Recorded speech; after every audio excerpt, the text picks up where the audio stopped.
Anugerah dan damai sejahtera dari Allah Bapa dan Tuhan Yesus Kristus menyertai kamu sekalian. Amin.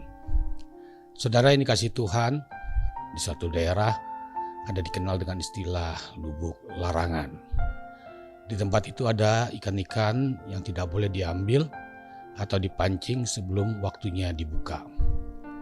Bila ada orang yang melanggar aturan tersebut, maka dia akan dikenai sanksi sosial. Ada juga bila orang yang melewati suatu tempat, orang tidak boleh berkata kotor atau melakukan tindak-tindakan yang tidak terpuji.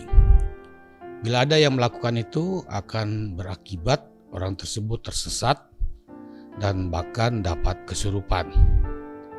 Tempat-tempat itu sering dikatakan tempat keramat atau angker. Firman Tuhan bagi kita hari ini tertulis di kitab Imamat pasal 10 ayat 10 hingga ayat yang ke-11. Demikian bunyinya. Haruslah kamu dapat membedakan antara yang kudus dan tidak kudus, antara yang najis dengan yang tidak najis. Dan haruslah kamu dapat mengajarkan kepada orang Israel segala ketetapan yang telah difirmankan Tuhan kepada mereka dengan perantaraan Musa. Demikian firman Tuhan. Saudara ini kasih Tuhan, perkataan Tuhan ini ditujukan kepada Harun, bagaimana memperlakukan kemah pertemuan secara sebenarnya. Kemah pertemuan ini merupakan tempat pertemuan Tuhan dengan umatnya.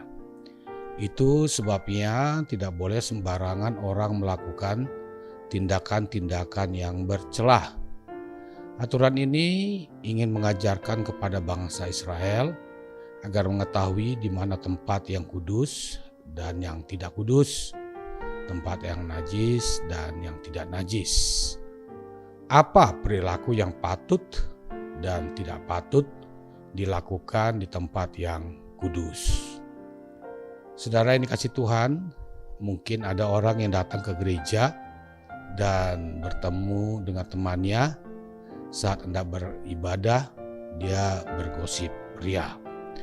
Saat bergosip ria, dia menjelek-jelekan orang lain, bahkan mungkin menyebarkan kabar bohong demi memuaskan keinginannya. Bahkan kita pernah melihat ada pertengkaran yang terjadi dalam gereja yang berujung dengan kekerasan fisik. Gereja merupakan tempat yang kudus, yang tidak boleh kita kotori oleh perilaku-perilaku yang tidak benar. Paulus berkata di 1 Korintus 6 ayat 19, atau tidak tahukah kamu bahwa tubuhmu adalah bait Roh Kudus yang diam dalam kamu, Roh Kudus yang kamu peroleh dari Allah, dan bahwa kamu bukan milik kamu sendiri? Ini artinya bahwa di dalam diri, hati, dan perilaku kita hendaknya berperilaku hal-hal yang baik, karena Roh Kudus berdiam dalam diri kita. Mari kita jauhkan hal-hal yang tidak baik dalam kehidupan kita, dan biarkan Roh Allah dalam diri kita, maka kita akan melakukan yang sesuai dengan firman-Nya, yaitu perbuatan kasih terhadap sesama, terlebih kepada Tuhan. Dan ini juga mengajarkan kepada anak-anak dan saudara-saudara kita agar melakukan perbuatan baik dan benar sesuai dengan kebenaran Tuhan.